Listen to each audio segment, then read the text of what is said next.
Niagara Falls. At Rochester, there was a big swing bridge at Charlotte, and that's been taken up now too. Not much left of that line, not much left at all. As a matter of fact, if you go to Pulaski, you can see where it took off at the crossing. If you come up Route 3, it's gone. Well, in Clayton, in 1954, and again 1963 just confirms that, passenger service was gone. It was listed for freight only, and you see, they didn't bother the mileposts on the 1954 timetable. These are from, again, my collection of employee timetables, and they didn't include the passenger trains, but there just weren't any. I think you could still, in 1954, you could still go to Redwood by train, but you couldn't come to Clayton. This is how you got to Redwood by train. This is not the one that actually ran there. This came from Michigan Railroad site. There's an RDC. The New York Central B-liners. The Bud Company built what they call the rail diesel cars, the RDCs, and that served as passenger service on many lines for the New York Central before they were finally able to get rid of the service entirely. And they did run the main line up to through Camp and Potsdam as well. Now, something you might notice about this, the rail fans in here, notice there's two doors there on the front. I don't remember which model of RDC this is. There were specific models, 1, 2, 3, 4. But the second door was a baggage door. So if you're going to check baggage, that's where your suitcase went. The front door was for the railway post office.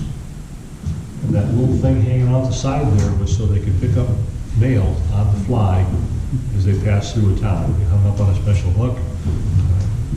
They'd hook that, pick it up, sort the mail, and usually if there was mail for that place, they'd kick a bag out the door at the same time. Most of the folks would be out there digging through the snow with the mailman. Could those tow another car, or? They could. And they could also work together. You could put 2 or 3 of them together. They had 2 diesel locomotives, or 2 diesel engines in them. That's what the cooling apparatus up on top is. And they were actually diesel hydraulics. The wheels were directly driven through a transmission, as opposed to the diesel electrics we see today, where it's all electrical, electric motor and a big diesel generator. What did I put next? Oh, there we go. The last passenger service on a branch line, not on the main line, on the water level route, but a branch line, was actually on the Adirondack Division, which I run in 1965. Last time you could take a train someplace besides the main line. And steam was gone too. This was actually a picture of a locomotive that served Clayton. This is an Alco. Alco was built in Schenectady, which is one reason why the New York Central was so big on it. It's an RS2. The locomotive you saw me in earlier was an RS3. 1,500 horsepower. And actually, 8200 was a class locomotive for that. That was the first locomotive of that model that the New York Central bought. It ran right here to Clayton. And it looks like it has an empty coal hopper there on it. I'm not sure where that picture was taken, but it's a Bill Bender picture, so it's probably around here someplace, and may very well have been right here at Clayton. As I said, the last train in Clayton was 1972, and there's a picture at the museum of that train. That's a locomotive like this one that was hauling it. Well, I think it's the RS11. Well, we wouldn't be talking about the North Country, we weren't talking about snow. I have a lot about snow, but I had a little bit. 1940, March, the end of March, I believe the date was the 28th. They buried a snowplow, derailed it, between Clayton and LaFargeville. This is part of the Les Corbin collection. Actually, there's another picture which I didn't use that actually shows Les in the picture. And they're digging it out. Literally digging it out by hand. They didn't have big rotary snow plows. They had to go as far as they could with the plow, back up, try it again. If it was packed too hard, they were in there with whatever tools they had to use, shovels and probably picks and axes and everything else. Get the snow out of there, shovel it out of the way, then they back up, try it again. And March, that would have been good packy snow. So I'm sure that when they came to a stop, it was like concrete in front of them. It wasn't going to go for it. go back a few years, there's a old Watertown of Ogdensburg 440 American type locomotive with a snowplow in front of it. I don't know what the location is on this, but clearly, very likely would have been used along this line as well. Everybody's posing for the picture. And the 440s, that type of 440 followed use pretty much by the turn of the century. Got the 1900s, many of them left. And a few items of interest here, probably on time. But perfect. All right, here's a ticket for, this is from Watertown to Niagara Falls for a special excursion for the Pan American Exposition 1901. And one thing that's curious about this one, or interesting about this one, is you'll notice about 3 different ticket punch styles. And that's because each conductor had his own ticket punch. And I have mine, and mine is like no other punch on our railroad and probably in the country.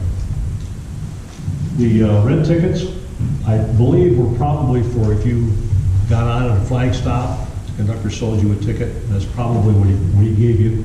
And that would mark how much you paid, where it was, and everything else, and keep it the same.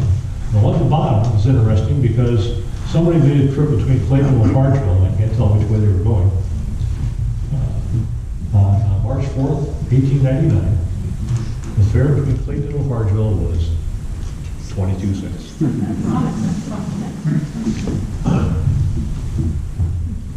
Well, the punch is unique to a conductor or to a line? Conductor. I've got, something I use for train shows is a thing that has a printout of just hundreds of different punch styles.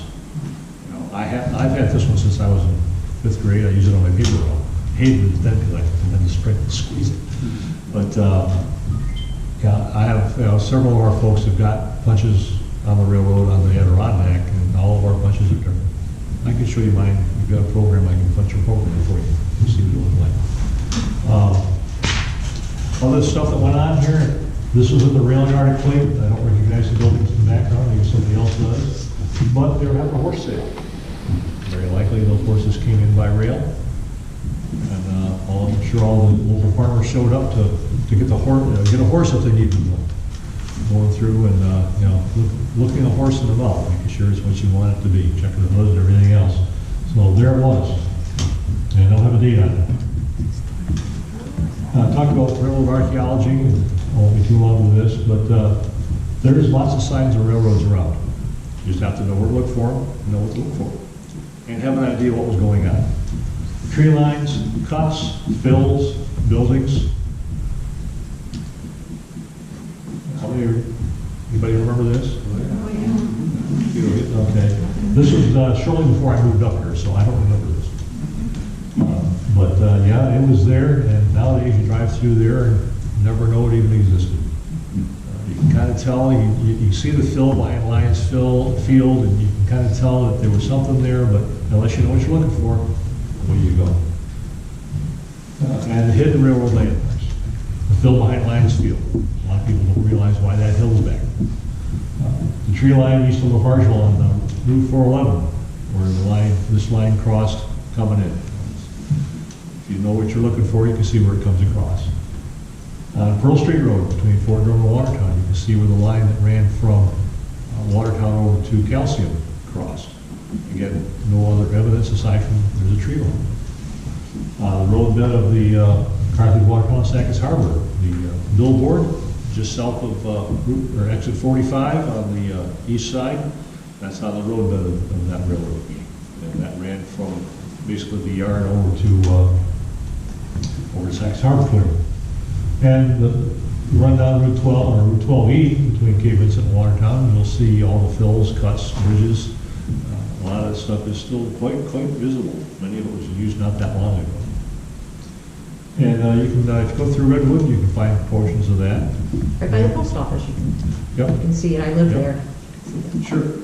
And that's the kind of thing that, you say, why is that like that? Well, that's why it is. Of course, it's a little easier in some cases with the Sissy Danforth Trail being on top of the roadbed. Makes it a little easier to pick that out a little bit in some cases. But nonetheless, the stuff is there. I went down to the in the town of Ellisburg a few years ago, And I looked up the Sackers Harbor and Ellsworth, looked for some of the evidence of that. My family, my mother's side of the family was from that area. So I was looking for road bed and stuff like that. And actually, I haven't found the landowner to go back into it, but just outside Belleville, there's a big rock cut. You can't see it from the road, but it's there. And in many cases, you can see old bridge abutments. Why is that there? That's why. So we have built a monument to the railroad. And as I said, it's very close to where the station was. It's probably be this way a little bit. And we can't forget the trestle. Been a big news item in this area. And that was an earlier drone shot that I did not take. But we found it at the museum there in the collection. I didn't credit that, but there it was. And they've now fixed that up so you can get across that bridge, I believe. I don't know if it's finished yet or not, but they're working on it. Do you know if that was built by New York Central or was that built by the Clayton Theresa line? That was probably built by the Clayton Theresa. New York Central didn't enter the picture until much, much later. So if it wasn't the Clayton Theresa, then it was the Utica and Black River. And it's also very possible that at one time there was perhaps a wooden trestle there. You know, they built a lot of stuff on the cheap, and it was replaced by that more substantial structure. How many of you get down Route 12 toward Utica? Mapledale area, where the railroad crossing is? On the east side of that, they built a huge trestle. Huge trestle. And they built the trestle so they could get to the other side of where they had to have it, and they took the top off a hill, and that hill, the top of that hill now constitutes the fill between the Route 12 bridge up to about Sandburg. So, and I would imagine if you were to dig that fill out, you'd still find that wooden timber trestle underneath it, buried in the dirt. And that happened a lot. You would build a temporary structure just to get across and then replace it with something like that. So, there we are. We're back in the Clayton Station here with the river in the background. Anybody else have questions, comments? Experience, go ahead. What about the gauge of the railroads? Were they all standard? 4 feet, 8.5 inches. Pardon? 4 feet, 8.5 inches. They're all pretty much. Yeah, that's a standard in the States here. Actually, a lot of stories about where that came from. Some people say it came from the Roman chariots.